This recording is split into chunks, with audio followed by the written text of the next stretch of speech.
and you should now have the ability to share your screen and be good to go.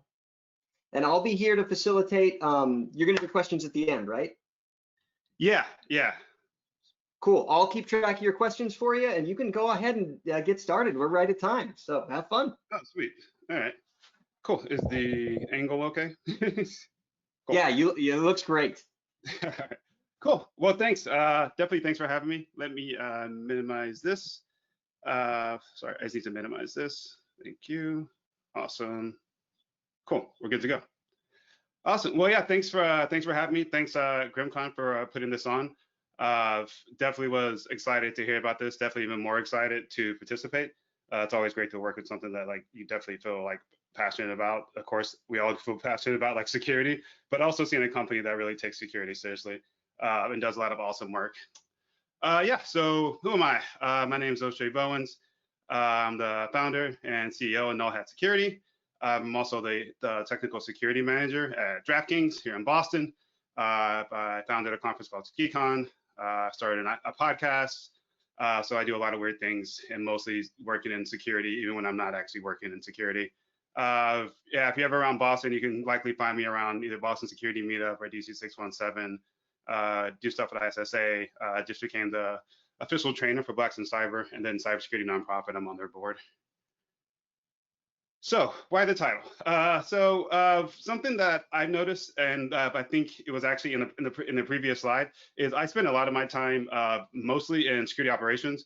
I've been in security for almost 11 years, and majority of that time, I'd say at least 6 to 7 years of that time have been in a SOC somehow in some capacity. And what I've noticed over the last couple of years is really this more of like a shift where, you know, we're no longer only focused on what the IDS can put out or what the SIM can put out. There's other areas of security that really have implications that maybe aren't necessarily under the roof of security operations, which is like AppSec and DevOps, which we're going to dive into. But I thought about that, and I thought about, what happens when things are a bit unbalanced, or from a strategic perspective, if one individual or an entity takes an advantage without that cohesion from another party or entity. And I thought about kind of like Nash Equilibrium around like, strategies where players leave things unchanged and everyone actually wins. But if one individual were to create a change, second individual does not, it's a lose-lose situation. And I kind of feel like that's kind of where we've been going in regards like security operations centers. So I just wanted to talk about it and give you an idea of kind of what I'm up to nowadays. Yeah, so we'll run through, what exactly is a SOC and a few different areas around the direction of security operations centers or SOCs. And we'll speak about how we push left. And the primary thing I want to take away from this is like, hey, it's not, there is a method, and maybe it's not totally like written out, and it's not like a white paper, even though I feel like I should write this because I've been talking about it for almost a year and a half. But maybe there is another way to put on a different, thinking cap and think about, how do we start to become more familiar as security analysts and engineers in the SOC with more areas of like AppSec and DevOps, right? Cool. Yeah, so I mentioned, like I said, I grew up in the SOC. If you're unfamiliar with security operations centers or SOCs, there's the digital guardians definition. I did not think there would be this many sentences for just describing what security analysts do. Like I always thought in my head, it was essentially, hey, I show up, I look at some logs, I write some scripts, I parse some logs, do that faster, and I help find bad stuff, and then I go home, right? And then of course there's more than that, and being sarcastic. But at the same time, when I reviewed the digital guardians definition, I was like, oh wow, that's a lot, and I actually have to cut some out. But in reality, to me, a SOC is really, I call it a proving ground. I think there's a huge percentage of individuals that step into security that end up in the SOC, and I think that's one of the best places to actually begin to kind of determine and learn different areas of InfoSec. Like I went from security analyst to IR to learning more on the intel side, and that all helped me grow, most definitely as a professional, but I think as an individual too, because you're exposed to so many different personalities. So, and I work better. I'm the type of person I work better in like team environments. So when I have someone else that has a totally different set of ideas that's sitting next to me, those are the people I want to be around, especially people that I think are more talented in areas that I'm not.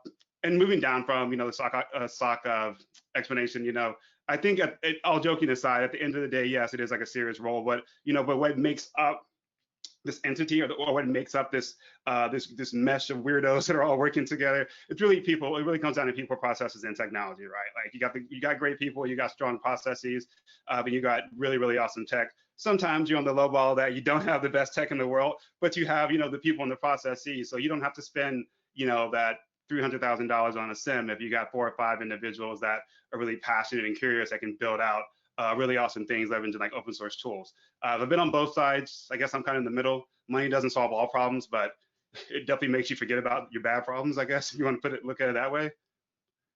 But at the end of the day, I always say, and when I speak about security operations, it really comes down to 3 different pillars, right? That's monitoring, detection, and response.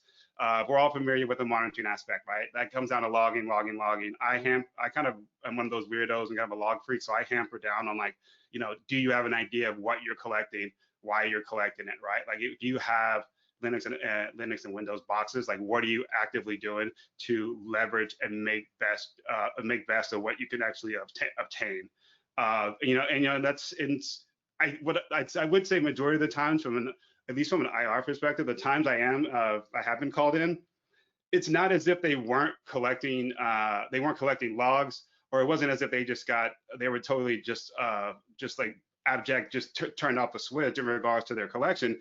It was really they were either they were collecting and they weren't viewing, or they collected so much that their log rotation killed a lot of the valuable information, right? So I always kind of hamper down on like understanding your logging at the very minimum. That is something that takes like the least amount of effort in my mind.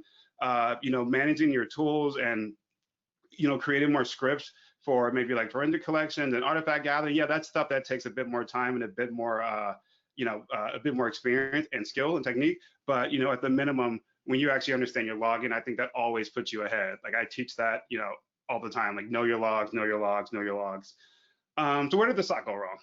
Well, in a sense, we didn't. A lot of what's happened over the last like 5 to 6 years is just more applications have come online than like ever in history, and we've seen a shift regarding the way that we deploy applications and how we actually manage our infrastructure. And with these 2 different areas, these 2 distinct areas, this is where I believe a lot of the missteps, and this doesn't speak to every organization. I think every organization is definitely different, but I do think it speaks to where you find a lot of medium-sized businesses that are running very fast towards development, but are essentially lagging in areas of security. And I don't think that's a malicious intent or purposely done. I think it's one of those situations where the individuals that are responsible for the security of the organization aren't necessarily thinking or reaching out to the individuals from the development, from the DevOps and AppSec perspective. And I think that's where you see a lot of a lot of things that fall over, right? So what is DevOps, right? We hear this, if you're on Curbs or if you're on Threat Post, you hear a lot about, what's going on, what this new thing called DevOps. In reality, it's not that new. It's been around for, I don't know, 8-9 years. But essentially, it's, in plain English, I think it's just a process removing barriers between software development and IT operations, right? So, you're breaking these things down into a couple of different buckets, right? You're breaking it down into coding, you're breaking it down into building, testing, packaging, and releasing, right? So the coding aspect is like the code development and the review, a source code and management tools, and building comes around to like continuous integration of tools and build status testing, just like it sounds, right? When you think about before you actually deploy to prod, what are you doing in here? You're testing you're testing tools you're testing tools that you would like to know if they can provide quick and timely kind of feedback and help identify like business risk. And one of the areas that I think is kind of interesting is like, at least to me, I speak for myself and I say, I think I always have to speak for myself, but it wasn't until maybe like 4 or 5 years ago when I really sat down and started speaking to individuals that were operating in a DevOps capacity, I guess official DevOps capacity. I was working for a company, and these were individuals that were sitting, maybe 20 to 40 meters away from me. And I saw them for days and weeks and months at a time, and never really thought to ask, what are they working on, and what their day-to-day looks like. And I thought, me at that point as like a security leader, not like a leader in the industry. I mean, like I was actually like a manager, but as a manager, I felt kind of like a dummy, if I'm being honest, right? Like I would sit in meetings with them, and I would literally wait to hear things around security because my mindset was, well, unless it totally relates to security, maybe, this is going to be a quick meeting for me. And after a few months of kind of like brushing up on my own, I began to sit down and shadow one of the DevOps engineers. And at the time, he was fairly junior, and I guess he was shocked that I wanted to actually like shadow him. But I wanted to learn. Like that's the best way I learn. I imagine is like a lot of different individuals where you actually have to sit down and put hands to keyboard. And then over years and years and years, I start to think about how this actually affects security operations really. When you think about DevOps pipeline from CI/CD or continuous integration and continuous development, where does security really fit in there? You don't hear a lot of talk around hey, we need to have this specific processes in place where security engineering or security operations is aware that we're moving to this specific version of Linux for this specific repo inside of Docker or something along those lines. Like you don't really hear a lot of those conversations, I feel like, as a security practitioner, unless you kind of force your way in there and you actually start asking these questions. And it's not to say that anyone in DevOps is ignoring, I'll say willfully ignoring security practices or thinking about what actually happens from build to breach. It's really just they have no interaction with us, right? Like there's this gap where we're not really sitting down and talking to each other. So when you're thinking about like CI/CD or you're thinking about like SCM and how they want to like actually avoid merges and conflicts and build automation tools and web app service, all these different areas allow you as a security practitioner to kind of dive in and toss something in there, right? Like you can start asking questions around processes. You can start asking questions around, how are we checking images before they're actually deployed through the pipe and up into our cloud environment, whether that's AWS or GCP. You can start asking questions around what type of activity should we see once that container is launched? Like, should we see this weird call out to, a non-AWS domain and a non-business related domain? Like, you start to ask these questions when you see their actual work. I know this is an older chart in regards to, deployment frequencies a day, and something it's probably a weird thing to think about, but something I think about is, when you get to that level where you're at like an Amazon or Google or Netflix, and then, it's 500 deployment frequency, 500 right now. This is like 2 or 3 years old, so who knows where those numbers are. But, I take the pessimistic view at times. I think, man, it's like one bad build, and then, it could be opponent's time inside of my own organization. And if I'm too lazy to actually ask what's going on, really honestly, like shame on me. And moving down, and from a DevOps side, I think this also applies to like AppSec. And I think AppSec is really, it's a strange area. I say, like, I'm so like thankful for OWASP, honestly. Like, I haven't taken like any application security like courses or anything like that. I just happen to like cruise on OWASP's website and look at their project like a lot. Like they have some really awesome stuff, like their threat automation playbook. I didn't even think that, I didn't know that, obviously I didn't know it existed because I just found it like a year ago. But there's so many other little weird projects that you can take, even if you're not a developer. Like I'm not a developer by any means. I code a bit, but that's not my background. But there's so many different areas you can pull from within OWASP to actually get to that point where you could ask these very like technical questions, but also accurate questions from your developers. And something I've noticed in a couple of different organizations, not just from full-time, but from a consultancy perspective, is when I spoke to like the AppSec individuals, they were here and, security operations is over here, right? Like they're not necessarily, they're under the same roof, but they're not, on the same team. And that can cause problems, right? Like, if there's bad code out there and you're an analyst or engineer or working in an incident response capacity, you don't know what you don't know, right? And I think you should care because as I like to consider myself more of a defensive operator. I've always like loved defense. I know there's always like, I think like a lot of people in the industry, especially new people that are moving into the industry, have like a strong affection for like red teaming. I'm just not one of those people just yet. So I've been kind of taking more time and looking into DevOps and AppSec to kind of learn what I can do from a proactive perspective, right? And this is kind of that's essentially what led to this talk. When you think about what do we learn as security analysts? Well, are your analysts actually sitting down and thinking about OWASP top 10 or top 20? I mean, top 10 at the minimum, but are they thinking about like these areas of application security that may not be pertinent and directly related to their job, but the causation of, bad code or bad deployments or weak security configurations actually lead to, me coming in as an incident responder, right? And I think now, I put on maybe the proactive hat, and I'm thinking, well, how can I learn more about our development and where the vulnerabilities are in our code before I get called in to assess like an incident, right? And this is only becoming more and more popular. Like the DBIR report, which came out about 2 months ago, comes out every year from Verizon, the Data Breach Investigations Report. They give you some really awesome statistics around, what the threat landscape looks like, not necessarily from naming different threat actors or attributing, attributing activity to nation state, but really just, a plain English. Hey, they're in over 2019, there were 45% of the breaches caused by malicious actor.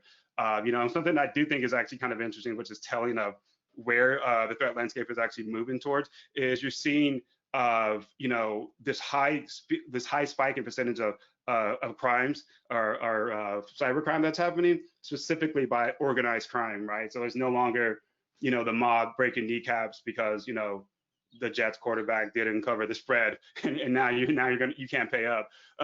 It's really like, well, how can we not go to jail? I think criminals are the same as, businessmen. They think about risk, and their risk is just a bit different. Their risk is jail, so they're thinking, how can we get more bang for our buck without putting ourselves in compromising positions with law enforcement?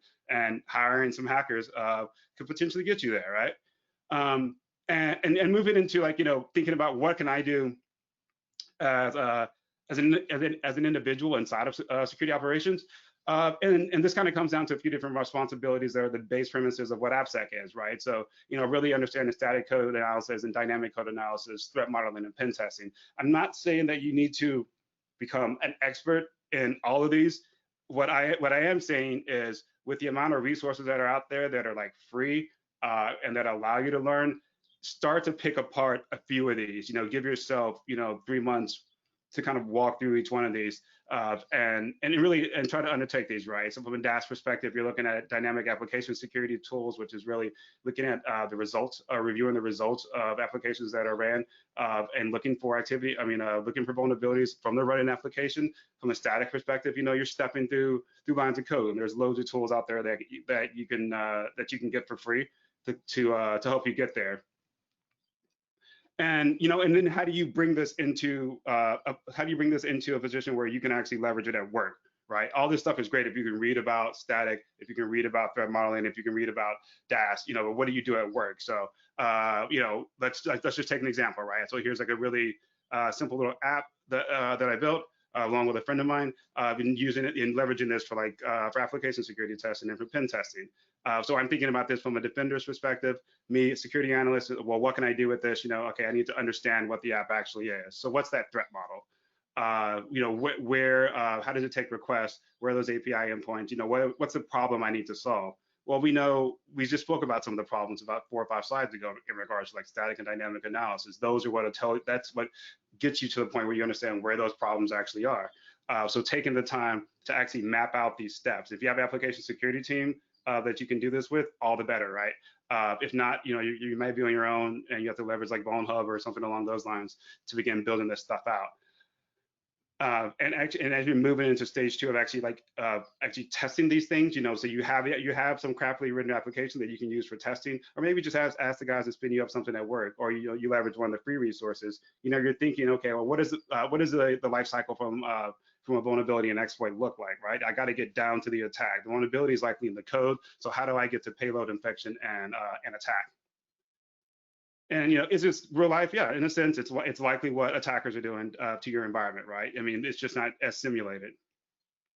So we're taking we're putting on our hunting hat or our attacking hat as SOC operators, and okay, we're going to identify the app. Great, we've identified it. Let's get some tools in there and run against static and dynamic analysis. Again, a lot of open source tools that allow you to do this. So sweet, you're in the money, right? Actually, you're out the money because you didn't spend any money. And now you're running tools and you're coming back with some analysis from a dynamic perspective. Okay, well, what's something that I can easily spin up to actually test a vulnerability? For this one, I just selected PHP. That's super easy to test and super easy to try to circumvent. Based on our threat model, what do we care about? We spoke about that earlier when we review the application. It's something that takes orders. So we mostly care about faulty transactions and monitoring like our API endpoints, but we need to test it. You got to test the thing to know what's wrong. And as you begin to think about this, you put on that blue team hat and you're going back to like, okay, I'm still in the SOC, but I'm thinking about AppSec. I'm thinking about DevOps. All right, I'm cruising, right? And this is that time when this is something I've been harping on the last couple of years is really, I think I heard Jorge mention this earlier before the previous talk, before Dave's talk, is like, purple teaming, and when I think about purple teaming, again, I'm not, a pen tester, not a pen tester at all, but I think about what can I take away from learning from pen testers, from a consultancy perspective, but also being friends with like a lot of good pen testers, right?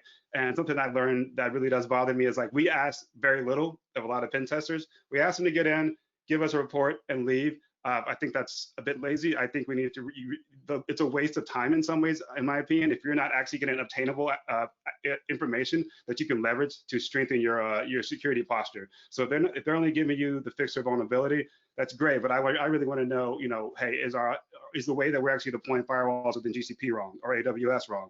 Are the rights on this box out of place, or do we need to do something there? Like you have to think a bit beyond like just what the vulnerabilities are, and you're paying for it. So in my mind, I think you should ask it. It's like you've already given the money, and you're taking like sometimes like the least valuable product that they can give you. And it's not to say all pen testers do that. I think there's some, they have a job, they did their job, they get in and out. You don't ask for it, you don't get it, right? And here, like again, this is going back into like really understanding what can I grab from actively putting on my application security hat and putting on my pen test hat. Maybe I'm not the best, but let's try to test that PHP vulnerability. Let's try to determine how far I can actually take it, right? And then, we know that when we built this, so we know it's vulnerable, but now we're just thinking, okay, well, how can we actually go in and grab, how can we use like that PHP vulnerability for like local file inclusion? From local file inclusion, can we upload a specific payload that will likely like beacon back out and call to us? And if it can call to us, what's the secondary stage and how far can I take it from there, right? So, we're able to prove that, okay, great, we can return, we know that the payload executed because we're able to return data from the command line in the browser. Okay, great. Now, and at the same time, while you're doing all these things, you're documenting it. Maybe not you, or maybe you're working with someone next to you as a team, and you're documenting these things. You're thinking about, okay, well, we have this EDR solution in place. What should I see from the EDR solution perspective, right? If we're running this on an Apache box, should I see something spin up in Ben? Should I see a new process you spin up that's actually calling out to like some external IP that we don't know? Again, you don't have to be like the best of the best to do these things. I like to say, I like to say it, but truthfully, I'm not a pen tester. I kind of suck at it. But these are things you kind of learn by reading and trying and trying. Like YouTube's a free resource. Like use it, And when you think about taking this back to it from a defensive perspective, you're taking what you can do, asking more, not only from your vendors from a logging and detection perspective, but really of yourself. You're asking, hey, what should I catch on this box with these super expensive tools that I'm paying for from an EDR or from IDS or from a SIEM solution perspective to help us map to likely attack vectors and techniques that an attacker may actually use against us. And some of this goes into Attack MITRE. Like there's another talk I'm doing actually in a couple of days with SANS, and that's really speaking to like, hey, how do I take all these things I'm doing here and map it to Attack MITRE as a defender? So now I know what techniques actually work, and now I need to understand, how do I map that to attack, and how do I use that to leverage to create countermeasures and signature detection. And as a security operations professional, you can put on the red team hat and you can start going up that pyramid of pain, right? So yeah, now we're getting out of like, hey, we're not just looking at hash values that were produced by, I don't know, like Cybereason or something. We're looking at, TTPs that we're able to create ourselves. And I think that's an awesome place to be. And you start thinking about pushing left and getting better and better at implementing security into security operations, and it's, again, simple tools you can grab. Some are expensive, some aren't, some are free, some aren't. but you're looking at, okay, what can I do with a OWASP SaaS? What can I do with a Burp Suite in order to actually start testing these vulnerabilities? And once I test them, how can I actually detect them on my side? Where's that telemetry? And to me, I think that's like one of the funnest things to do inside the SOC, because you're not this single operator. You're surrounded by other people that likely are going to be interested in this too. So if you show passion, you're getting excited, you got your motor running. The people around you are likely getting excited. They got their motor running, and you just start to create really, really awesome material. And I think from a perspective of like communicating with AppSec, I think on the left is like really good synapses of like what it looks like when you don't have that open communication or when you're not speaking with them, because all these different areas of remediation or what's in QA for from application security perspective, from an app development perspective, could be pushed together, and you can inject yourself inside that inside the SDLC and sit down with QA and begin to think about where can I apply security in these different areas.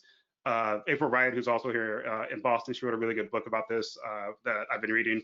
Just really thinking about SDLC and how do I move left. When you understand that part of the application build process, you start to understand deployment.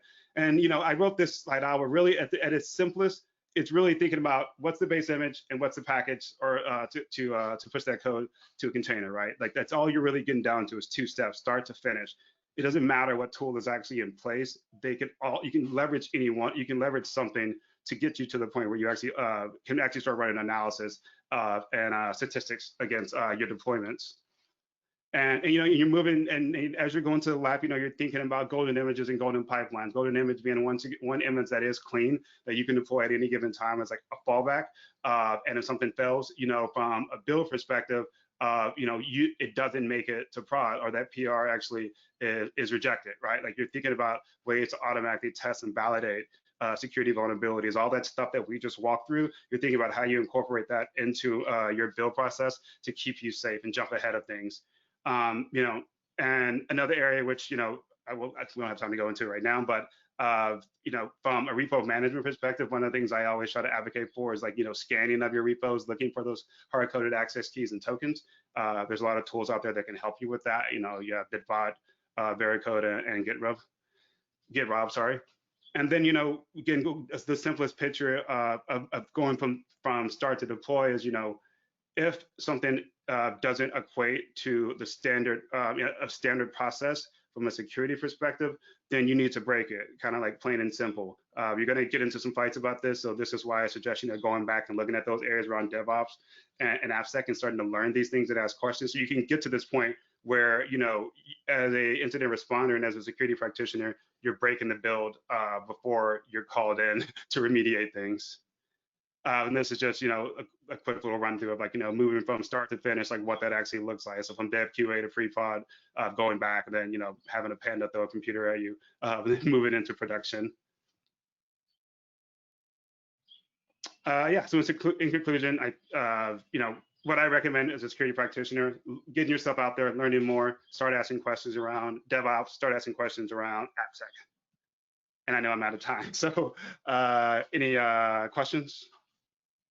Yeah, and I think what you've been talking about, Oshea, for the last chunk of time has really resonated with a lot of folks. And there's just a few questions. Obviously, we've got in the Discord, and we can stick around for a little bit if you're all right with it, and do a little Q&A still. Yeah, I'm cool with that. Yeah, just a few things. And one of the questions immediately that jumped out is, folks that are part of a small business, as an example. Right, those, and they can't necessarily afford to do AppSec, or they may be outsourcing their SOC and they've got MSSPs and things like that. Do you have any recommendations for folks who want to use these behaviors that you've been talking about for the last chunk of time, but maybe just don't have the resources for it, or they have outsourced a lot of these operations, but still want to get some of the benefits of the activities you've been talking about? Yeah, so I'm kind of a cheap person. So I look for anything that's free, and it sounds crazy, but if you could use something like a C2, like the C2 project, and then actually take things from like Metasploit and Burp Suite and I start trolling Twitter, honestly. Like I pull up my tweet deck and I start scrolling for hashtags, and it sounds crazy, but it works. You know, like that. Like I'll search for like Empire, and I'll have like Empire and C2 as like a hashtag or stuff like that, and I can find someone that's like you run into the same problem, and you know, and it sounds like a joke, but there's so many free resources out there. But in all seriousness, like if it's outsourced and you don't have that capability, I think, you know, you're kind of stuck with two choices at a job. It's either you take the initiative and test these things out yourself from that free perspective, or you ask to go to training, right? You suck it up and ask, hey, can I go to, you know, can you send me off to Sands, or can you send me off to Black Hat, or whatever it may be, you know, because I'm a big fan of just like do it. Like I'm not exaggerating when I say I'm horrible at AppSec and pen testing, but I just try it. And, you know, when it works, it's great. And then I can think about, okay, but I am better at detection. So I know it worked. So how can I detect it, and how can I build out countermeasures and signatures? That's great. And that's the kind of thing of like, you know, pull yourself up by the bootstraps and do whatever sort of defense validation you can, even if that SOC is a third party, right? And I think that kind of hearing someone like you say, no, it's okay. You're giving these people money. You might as well test to see how they're doing, right? And there's lots of free ways to do that. That really resonates. So no, Yeah. Another question is, you talked a lot about DevOps, right? So when we think about DevOps and we think about, you know, a SOC traditionally is about log monitoring and curation and looking for alerts and that sort of thing. If you think about DevOps and you're thinking like Docker containers that are spun up and spun down and burned to the ground, how do we reconcile these two things? Because it seems like the DevOps universe is fundamentally designed to make everything ephemeral. And how do you do an incident response on a Docker container that was burned down 48 hours ago and that sort of thing? So do you have any wisdom as to like, how do we reconcile the ephemeral deployment universe and the SOC log monitoring, you know, the incident response world? Yeah, it's a tough. I don't know if I have the 100% answer, like, because it's a tough cookie, yeah. Because I don't know anyone that I think you have to go. So like I'm mostly on the SOC side. Like I do a lot of IR. But I mean, I'm a manager, but I still do like a lot of IR and cloud tech stuff. So I think you have to jump ahead and start to really understand what vulnerabilities look like in that image that you're going to deploy. One, so if you understand that, you understand what may exist in your cloud infrastructure before you even start thinking about like a layer 3 perspective and how someone may touch it. If you understand the vulnerabilities of the image, that's bonus points for you. But the second one is like really understanding like best practices around deployment, right? So who can actually deploy, who can tear down, how do you make a quick image of that, and can you inject something into that Docker image from like a security perspective, from an IR perspective? It's weird because you would think, not to bash in soccer, you would think they'd have some type of like, hey, here's a Docker handbook for security, because you know what we're doing is like borderline, I don't want to say insecure, but it's like if you're not careful, you can open up a lot of things from the outside if you're not really paying attention, right? So, but that just doesn't. I mean, if it does exist, I'd love to see it. Like I'd love to see some Docker, just like pure Docker security guide that's like 20 pages that you can just keep at your desk. No, that's perfect. And really it is one of those interesting dichotomies that you've identified. Like, where did we go wrong with all this stuff? And these are the kinds of challenges that people are encountering. And it's great to hear that, you know, there's not some secret handbook that we all just don't know about yet, and that everybody's encountering these challenges. So that's great. So I know you're going to be around in the Discord for a while as well, but thank you for your time. There's some folks who are still chatting in there and have some questions for you, and well done. And yeah, we really appreciate you coming and talking. Yeah, thanks for having me. All right, thanks, Oshea.